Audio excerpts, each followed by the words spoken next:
चमड़ी मिली हुई है, खिंजीर की चमड़ी। इन बहनों को शर्म नहीं आती? ये उलमा की महफिल में भी आती है, मशाइख से मोहब्बत भी करती है, सैयदा फातिमा से मोहब्बत भी करती है। अरे तुम्हारे होठों पर जब सूअर की चमड़ी तुम्हारे खाने के साथ मुंह में जा रही है, तुम सूअर की चर्बी अपने मुंह में डाल रही हो, बताओ तुम्हारे बच्चे नेक कैसे होंगे, तुम्हारे बच्चे परहेजगार कैसे होंगे? सुर्खी लगाकर निकल रही हो। इस्लाम सिंगार करने से मना नहीं करता, इस्लाम कहता है सिंगार जरूर करो, अपने शौहर के लिए करो, घर में रहने के लिए करो, शौहर का दिल खुश करने के लिए करो। शादियों में जाना कौन सी बात है? मैं तो आपको मशवरा देता हूं, अगर आप जिना पे कंट्रोल चाहते हैं, शादी में वलीमे में जाना मैं हराम नहीं कह रहा हूं, ये फैसला तो मुफ्तियान किराम करेंगे। एहतियाती तदाबीर कोई चीज होती है, अपनी औरतों को शादी ब्याह से रोको। क्या कहने मना कर दो। अरे जब फितने के खौफ से हम अल्लाह के घर नहीं भेजते अपनी औरतों को, फितने के खौफ से जब अल्लाह के घर में नहीं भेजती अपनी औरतों को, तो फितने के खौफ से अगर दूसरों के घर से रोक लिए तो कौन सी क़यामत आ जाएगी? क्या बात है। निकाल दो ये सब मामलात। ये शादी ब्याह आजकल कॉन्टेक्ट पैदा करने के लिए सबब बनते हैं। क्यों? शादी ब्याह में ओपन माहौल होता है, औरतें मर्दों का इख्तिलात होता है और उसी में लड़के लड़कियों के राब्ते हो जाते हैं। मैं खुल करके बात करने का आदी हूँ, बुजुर्ग लोग बैठे, उनका लिहाज भी करना है, लेकिन ऑपरेशन तो करना पड़ेगा ना भाई। अगर सब लोग डरेंगे झिझकेंगे तो फिर बात क्या होगी? हक है। आपको बुरा, लोगों को गुनाह करने में जब शर्म नहीं है तो हम गुनाह से रोकने में क्यों शर्म करने लगे? क्या कहने। तो सच्चाई है वो है, ये शादियां सबब बनती है कॉन्टेक्ट जोड़ने का। ये शादियां सब, हर शादी नहीं, लेकिन ये ओपन माहौल हम देख रहे हैं हर शादी में। हम ये हमारे यहाँ तो और बुरा हाल है, महाराष्ट्र, मुंबई के, नासिक वगैरह के, सूरत, गुजरात, ये सब के इलाकों में तो दुल्हन को ला करके स्टेज पे बिठाने। आजकल पाकिस्तानी सीरियलों का भूत इतना सवार है कि उसमें जो देख रहे हैं वो कर रहे हैं। तुमने कलमा नबी का पढ़ा है कि पाकिस्तानी सीरियलों का पढ़ा? क्या कहने। किसके उम्मती हो? शर्म नहीं आ रही है तुम्हें?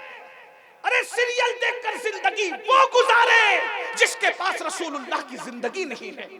हम सीरियलों के मोहताज नहीं है, हमारे पास तो खुदा के महबूब की जिंदगी है। तेरी सीरत, तेरी सूरत ज़माने से निराली है, तेरी हर हर अदा प्यारे दलीले बेमिसाल है। सुभान अल्लाह, सुभान अल्लाह। लानत हो इन पाकिस्तानी सीरियलों पर और कोई भी मुल्क के सीरियल पर। बेटी को दूल्हा बाद में हाथ लगा रहा है, पहले सारे बराती उससे मुसाफा करते हैं। ये शादी खाना आबादी नहीं है, ये शादी खाना बर्बादी है।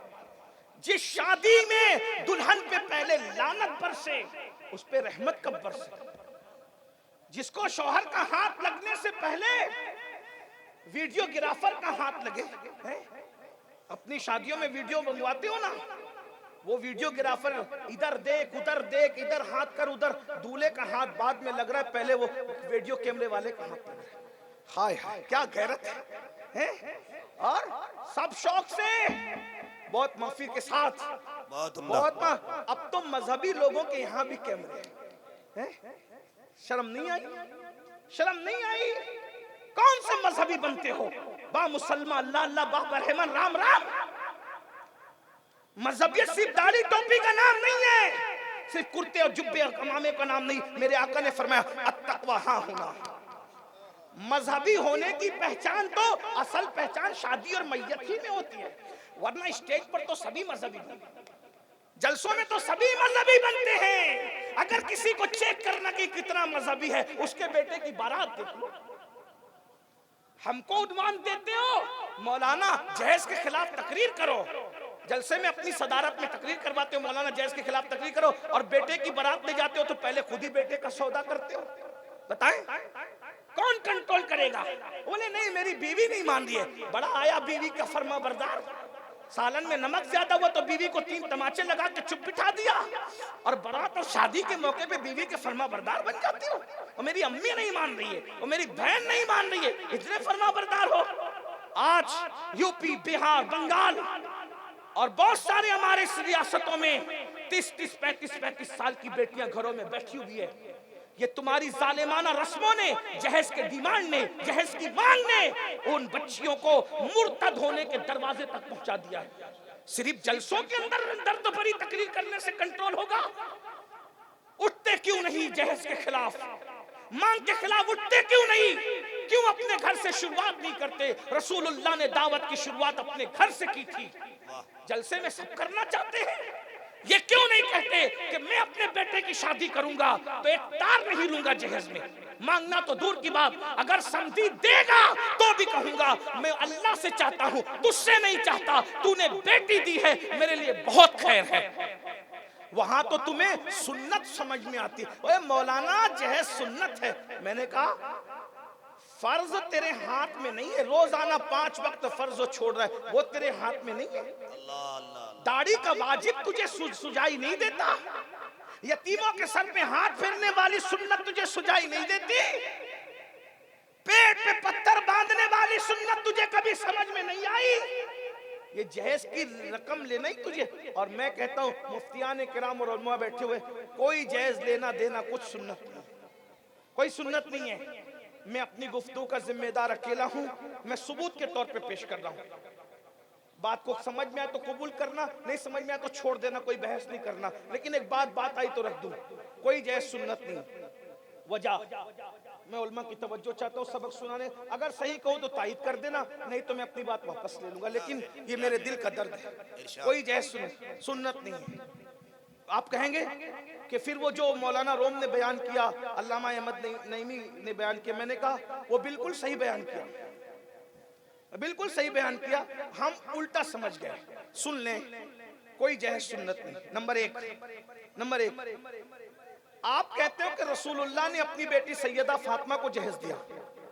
आप बोर तो नहीं हो रहे? इतना सुन सकते हैं ना? एक उन्वान और बाकी 5 मिनट उस पर बोलूंगा, फिर खत्म कर दूंगा, आपको ज्यादा थकाऊंगा नहीं। ये सुन लीजिए, आप तवज्जो कर लें। वो हदीस पाक का एक टुकड़ा सिर्फ रह गया है, बीच में ये बात निकल आई, दर्द दिल के तौर पे। बहुत तकलीफ होती है भाई, हमारी बेटियां लॉजों में बिक रही है भाई, हमारी बेटियां सिग्नलों पे भीख मांग रही है भाई। पूरे मुल्क में सबसे ज्यादा बच्चियां यूपी की बच्चियां इर्तिदाद की तरफ जा रही, और यूपी में भी वो शहर, अब नाम नहीं लेता, कलेजा मुंह को, वो शहर जिसमें उलमा मशाइख की बड़ी तादाद है। क्यों? इसलिए कि हमने शादी को इतना मुश्किल कर दिया, इतना मुश्किल कर दिया। आज हमारी बेटियों को रिश्ते नहीं आए, बेटियां रिश्ता न पाकर इर्तिदाद की दहलीज पे जा रही। जरा सोचो, हम किसी मुर्दा नबी का कलमा नहीं पढ़ते, हम तो जिंदा नबी का कलमा पढ़ते। तू जिंदा है वल्लाह, तू जिंदा है वल्लाह। मेरे चश्मे आलम से छुप जाने वाले, जब रसूलुल्लाह की उम्मत की कोई बेटी, हुजूर की कोई उम्मती बेटी, जब किसी काफिर और मुशरिक के हाथ में हाथ देकर अपना मजहब तब्दील करती होगी, तो रसूलुल्लाह पर कब्र में क्या गुजरती है, गुंबद खजरा में हुजूर के दिल पे क्या गुजरती है। कयामत के दिन हुजूर तुम्हारा और मेरा दामन पकड़ के कहेंगे, ओ जालिमों, मेरी उम्मत की बेटियां जहेज और ये लायानी रसूमात की वजह से फितना इर्तिदाद का शिकार हो रही थी, तुमने क्या किया? सिर्फ जलसों में दर्द भरी बातें की, जब तक के लेन देन और मांगने, भीख मांगने का सिलसिला खत्म नहीं करोगे, ये जलसे तुम्हें नहीं बख्शवाएंगे। ये मेरे जज्बात नहीं, ये हकीकत है। रसूलुल्लाह का पे क्या, गुंबदे खजरा में हुजूर के दिल पे क्या क्या हुजूर पे बेचैनी होती होगी जब हुजूर की कोई एक उम्मती बेटी किसी मुशरिक का हाथ पकड़ के उसके मजहब में दाखिल है। वो बेखबर तो नहीं ना मेरे भाई, जो रसूल कांटा चुभने पर इतने बेचैन हो जाए उम्मती के, तो जहन्नम में जाने वाली मुशरिका बनने वाली बेटी पर हुजूर कितना बेचैन होते होंगे। अल्लाहु अकबर। लेकिन हम नहीं सुधरेंगे, जलसे इस्लामी माशरा के मुनक्किद करके काम नहीं बनेंगे जब तक खुद नहीं बदलोगे।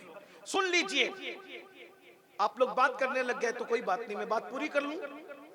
आप नाराज तो नहीं हो रहे मेरी बात? तवज्जो से सुन लें, तवज्जो से सुन लें, ये बात नहीं करें भाई, 5-10 मिनट का टाइम दे दे बस। सारा मजमा सुन रहा है, 2-4 लोग बात करते हैं तो डिस्टर्ब हो जाता है। हम कहते हैं कि सरकार अलैहिस्सलाम ने सैयदा फातिमा को जहेज दिया।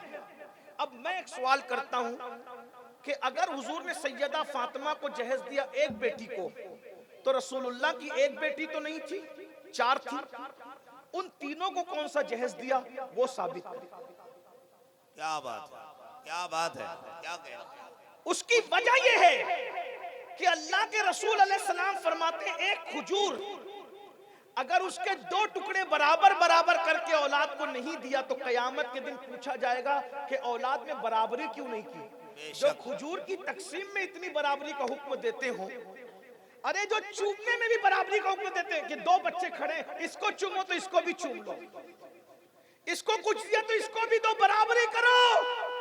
तो अगर हुजूर अलैहिस्सलाम ने सैयदा फातिमा को जहेज दिया तो हुजूर की 4 शहजादियां थी ना, ज़ैनब बिनते मोहम्मद को कौन सा जहेज दिया बताओ, उम्मे कुलसुम बिनते मोहम्मद को कौन सा जहेज दिया बताओ, रुकैया बिनते मोहम्मद को सल्लल्लाहु अलैहि वसल्लम कौन सा जहेज दिया बताओ।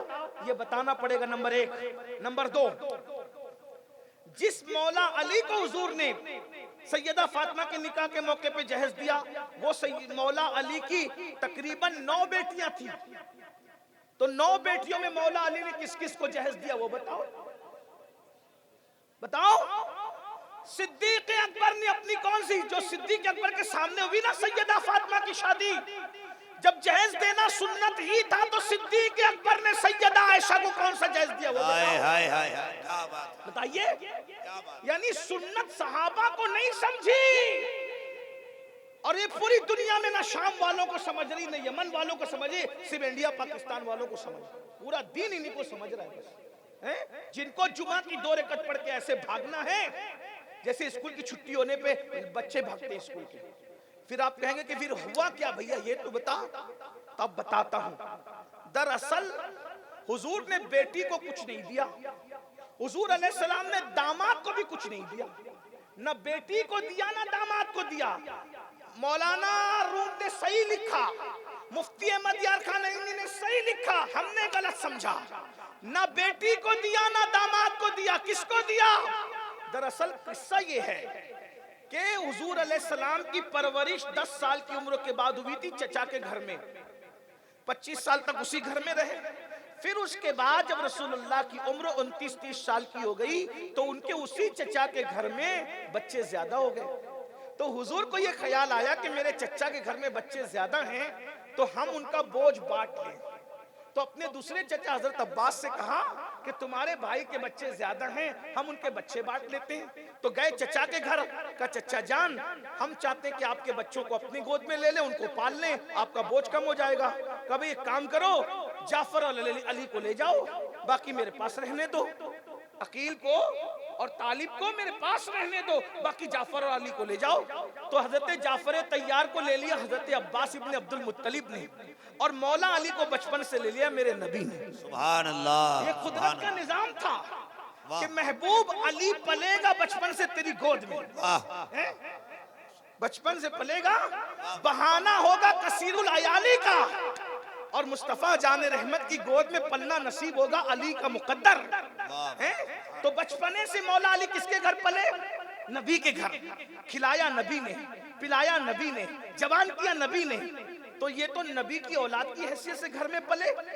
अब मौला अली का कोई घर न था, क्योंकि नबी का घर अली का घर था, पले थे यहीं, बड़े थे यहीं। तो शादी करना किसकी जिम्मेदारी थी? बोलो भाई, किसकी जिम्मेदारी थी?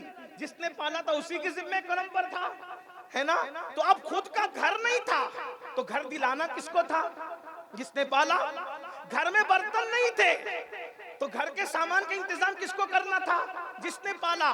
तो रसूलुल्लाह ने न बेटी को दिया न दामाद को दिया, जिस भाई की परवरिश बच्चे की हैसियत से की थी उस भाई को सब कुछ दिया।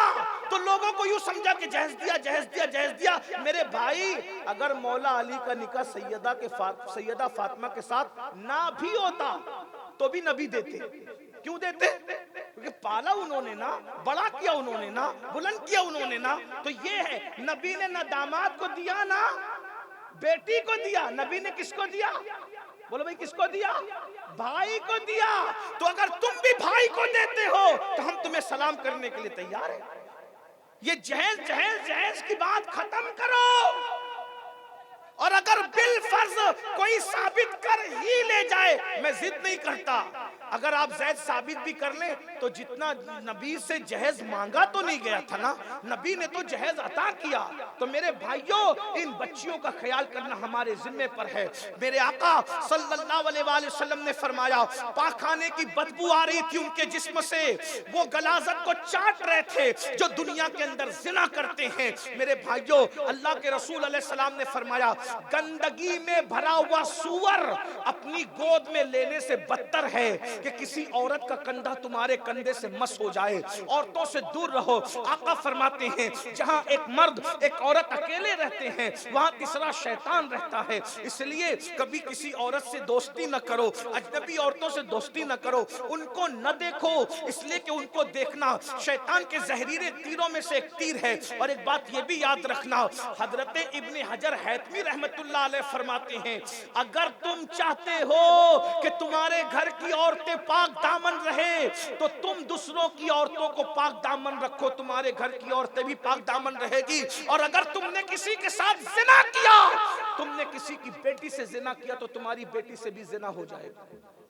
उसका बदला ले लिया जाएगा। जानी की नस्लों से उसका बदला लिया जाता है। लोग समझते हैं हम पाप करते हैं हमारी बेटियां महफूज रहे, नहीं। इमाम इब्ने हजर हैतमी कहते हैं कि जो खुद जिना करेगा उसकी नस्लों से जिना किया जाएगा। अपनी बेटियों को बचाना है, अपनी बीवियों को बचाना है, अपनी बहनों को बचाना है, पाक दामन रहो, तौबा कर लो। और एक बात और अर्ज कर दूं, पहले औरतें बांझ होती थी तो बच्चे नहीं होते थे। अब डॉक्टरों की और साइंस की तहकीक है कि मर्द बांझ हो रहे हैं। और मर्द क्यों बांझ हो रहे हैं ये डॉक्टर अभी नहीं बता पा रहे कि मर्द क्यों बांझ होता है। सूफियों ने बताया 900 साल पहले। सूफिया कहते हैं कि शादी से पहले जो लड़के जिना करते हैं या अपने हाथों से अपनी जवानी को बिस्तर पे जाय करते हैं, हाथों से मुश्तजनी करके जवानी को जाय करते हैं, वो शादी के बाद बांझ कर दिए जाते। पहले औरतें बांझ होती थी।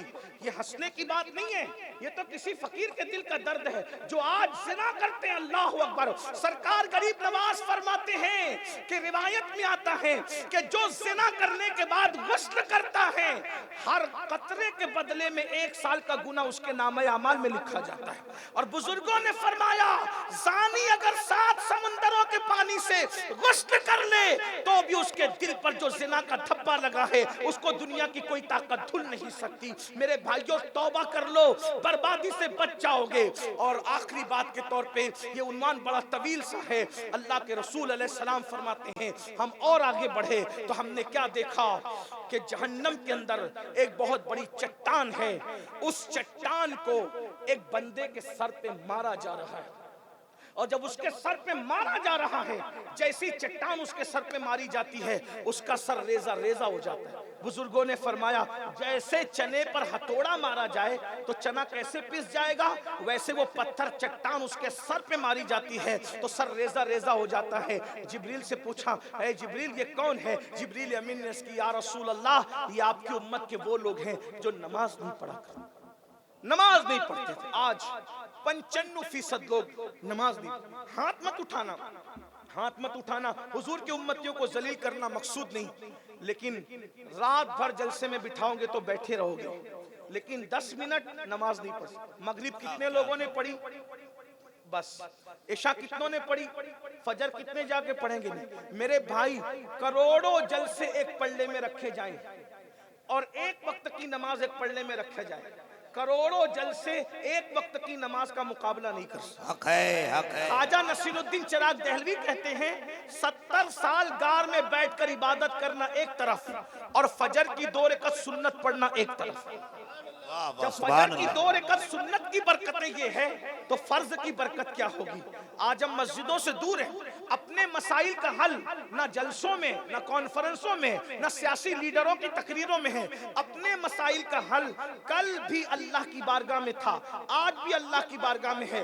तरक्की चाहते हो, कामयाबी चाहते हो, नमाज की तरफ आओ। अल्लाह रब्बुल इज्जत ने जो अजान के कलिमात नाजिल किए महबूब पर, क्या है? हय्या अलस सलाह, आओ नमाज की तरफ। तो लोग कहेंगे ना, नमाज की तरफ आएंगे तो क्या मिलेगा? हय्या अलल फलाह, तो कामयाबी मिलेगी। ये फलाह अरबी में इतना जामे हैं कि इसको तशरीह करते जाइए, जिंदगी खत्म हो जाएगी, लेकिन फलाह का मतलब मुकम्मल नहीं हो सकता। दुनिया की कामयाबी, कब्र की कामयाबी, हश्र की कामयाबी, यहाँ की कामयाबी, वहाँ की कामयाबी, उम्र की कामयाबी, मौत की कामयाबी, हयात की कामयाबी, सेहत की कामयाबी, दौलत की कामयाबी, ख्यालात की कामयाबी, हर कामयाबी को समेट लेता है फलाह। मेरे भाइयों, नमाज की तरफ आओ, और नमाज की तरफ नहीं आओगे, आखिरी बात, मैंने टाइम ज्यादा ले लिया, बहुत वक्त हो गया, एक रिवायत सुन ले। अल्लामा उस्मान इब्ने हसन शाकिरी फरमाते हैं अपनी किताब में, सुनिए, अल्लाह के रसूल का दौर है, ध्यान से, एक बस आखिरी बात याद रख ले, 10 मिनट लगता है नमाज के लिए, 10 मिनट, सिर्फ 10 मिनट। वो लिखते हैं कि अल्लाह के रसूल का जाहिरी दौर है, हर दौर तो मेरे महबूब का है, मेरे आका का है। ये फरमाया, महबूबा जमाने सारे तेरे हैं, फरश वाले अरश वाले दीवाने सारे तेरे हैं। हर दौर महबूब का दौर, लेकिन जाहिरी दौर, उसमें एक नौजवान मदीने मुनव्वरा में रोते रोते आया। हुजूर की आदत करीमा थी, अल्लाह के रसूल किसी को रोता हुआ देखता है तो तड़प जाते, बेचैन थे। हुजूर किसी का दर्द और दुख नहीं देख सकते थे, बहुत नरम दिल थे मेरे आका। फबीमा रहमतिन मिनल्लाहि लिंत लहु फज़्ज़न गलीज़ल क़ल्ब। हुजूर को अल्लाह ने बड़ा नरम दिल बनाया। हरीसुन अलैकुम बिल मुमिनीना रऊफुर रहीम। हुजूर बड़े नरम दिल, सुभान अल्लाह, अल्लाह अकबर। जो जानवरों की और हत्ता के अपने दुश्मनों की तकलीफ ना देख सकें, वो अपनी उम्मत की तकलीफ कैसे देखते। एक जवान को रोते हुए देखा, हुजूर तड़प गए और बेचैन होकर पूछा, ए जवान, तू क्यों रो रहा है, तेरे रोने की वजह क्या है? वो जवान कहता है, या रसूल अल्लाह, मेरे अब्बा का इंतकाल हो गया, हम देहात में रहने वाले लोग हैं आका।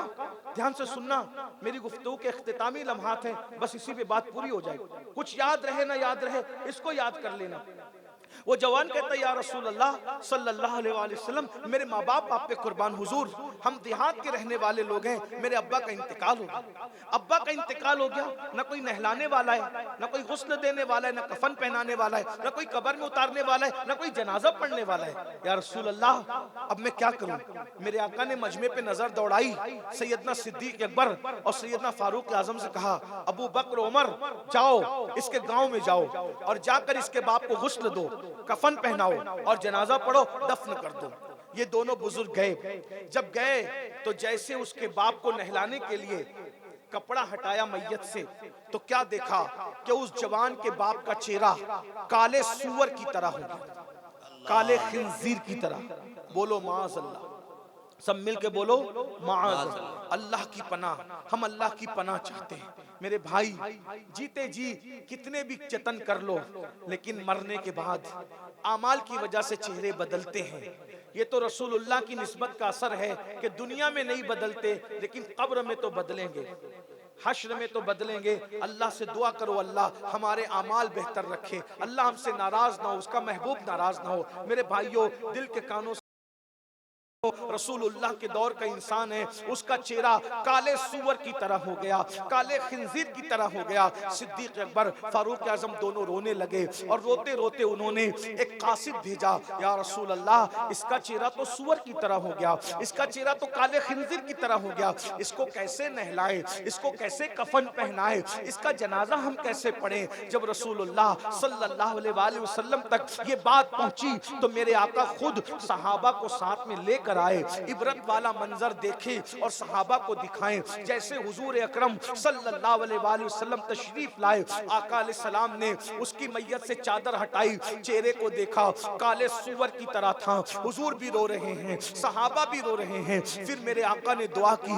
ए अल्लाह, इसका चेहरा दुरुस्त कर दे, इसका चेहरा सही कर दे, इसका चेहरा ठीक ठाक कर दे। हुजूर का दुआ करना था। इनायत का जोड़ा, इजाबत का सहरा दुल्हन बन के निकली। दुआए मोहम्मद इजाबत में झुककर गले से लगाया, बड़ी नाज से जब दुआए मोहम्मद मेरे आका अलैहिस्सलाम ने दुआ की, उसका चेहरा ठीक ठाक हो गया। जल्दी जल्दी सहाबा ने गुस्ल दिया, कफन पहनाया और नमाज जनाजा पढ़ने वालों ने नमाज पढ़ी। जैसी नमाज जनाजा मुकम्मल हुई, किसी ने चुपके से कहा, अरे इसका चेहरा तो सूअर की तरह हो गया था नमाज जनाजा से पहले, गुस्ल से पहले, जरा अब तो देख लो इसके चेहरे का क्या हाल है। जैसे ही लोगों ने कफन हटाकर उस शख्स का चेहरा देखा, अब जब चेहरा देखा नमाज जनाजा के बाद, तो अब भी उसका चेहरा काले सूअर की तरह हो गया था, काले खिंजीर की तरह हो गया था।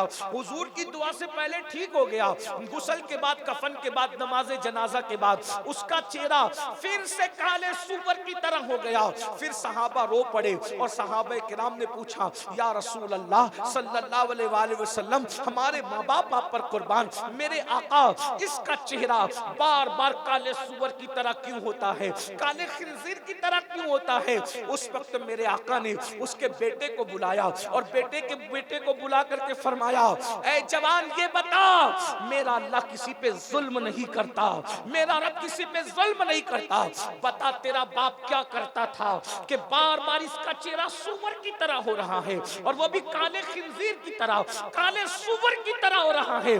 उस जवान ने कहा, या रसूल अल्लाह, मेरा बाप बहुत नेक था, मेरा बाप कोई गुनाह नहीं करता था, वो सारे नेक काम करता था, बस उसमें एक कमी ये थी कि जब नमाज का वक्त आता वो सो जाया करता था, वो नमाज नहीं पढ़ता था। मेरे आका अलैहिस्सलाम ने सहाबा को ये सुनाया, फिर फरमाया, ऐ मेरे सहाबा, जो दुनिया में नमाज नहीं पढ़ेगा, जब कयामत के दिन वो अपनी कब्र से उठेगा तो उसका मुंह काले सूअर की तरह कर दिया जाएगा, काले खिंजीर की तरह कर दिया जाएगा।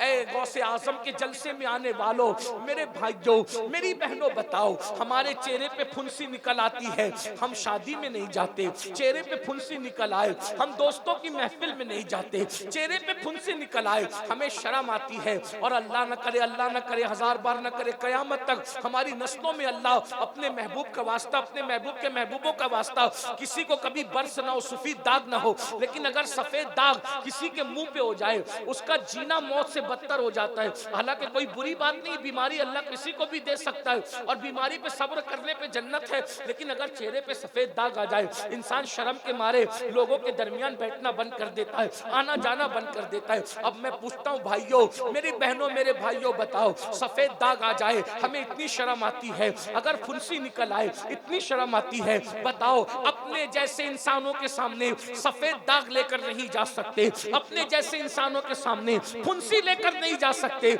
मेरे भाई, जब नमाज न पढ़ने की वजह से ये मुंह सूअर की तरह होगा, काले सूअर की तरह, तो काले सूअर का मुंह लेकर नबी की बारगाह में कयामत में कैसे जाओगे, अल्लाह की बारगाह में कैसे जाओगे? और फिर सोचो, जिसका मुंह सूअर का हो जाए, क्या वो जन्नत में दाखिल किया जाएगा? वो जन्नत में जाएगा? क्यों नहीं पढ़ते नमाज? ज्यादा वक्त नहीं लगता भाई, दोस्तों को टाइम देते हो, बीवी को टाइम देते हो, बच्चों को टाइम देते हो, सबको टाइम देते हो, अल्लाह के लिए भी टाइम निकाल लो भाइयों। 10 मिनट का टाइम लगता है, 5 वक्त की नमाज है, 50 मिनट का टाइम लगता है, नमाज पढ़ोगे दुनिया भी कामयाब है, आखिरत भी कामयाब है। मेरे भाई, जब नमाज पढ़ने से अल्लाह मिलता है, नमाज पढ़ने से क्या नहीं मिल सकता? नमाज के पाबंद बनो, वरना नबी ये पाक ने कह दिया कि बेनमाजी अपनी कब्र से काले सूअर की शक्ल में उठे। आपको मंजूर है? आप काले सूअर की शक्ल में उठना चाहते हैं? नहीं। बोलो सब तौबा करेंगे आज से? सब आज से तौबा करेंगे? बोलो सब नमाज की पाबंदी करेंगे? कितने लोग करेंगे? गौस पाक के नाम पे हाथ उठा करके बताए। ओ सुभान, इंशाअल्लाह। ये मुझसे वादा नहीं करे, उठा के रखो थोड़ा, मुझसे वादा नहीं करो, ये अपने अल्लाह से वादा करो। हाथ उठाओ तो भी नमाज फर्ज है, ना उठाओ तो भी नमाज फर्ज है। नमाज पढ़ के तुम अल्लाह रसूल का कोई भला और फायदा नहीं कर सकते। अल्लाह रसूल तुम नफा नुकसान से पाक है। नमाज पढ़ोगे तो अपना भला करोगे, अपना फायदा करोगे। और भी बात जहन में आती है, लेकिन अब बात में बहुत लंबा वक्त ले चुका, 1.5 घंटे का टाइम मैंने आपका ले लिया, नहीं करते करते, उसके लिए मैं माजरत चाहता हूँ। 1 घंटे का टाइम था, 1.5 घंटा ले लिया। बस दुआ करता हूँ, आपने बड़ी मोहब्बतों से सुना, अल्लाह अमल की तौफीक अता फरमाए। गुफ्तगू के दरमियान कोई गलती हो तो अल्लाह ताला माफ कर दे। अस्तगफिरुल्लाह रब्बी मिन कुल्ली ज़म्बिन व अतूबु इलैहि व मा अलैना इल्लल बलाग। अस्सलामु अलैकुम व रहमतुल्लाहि व बरकातुहू।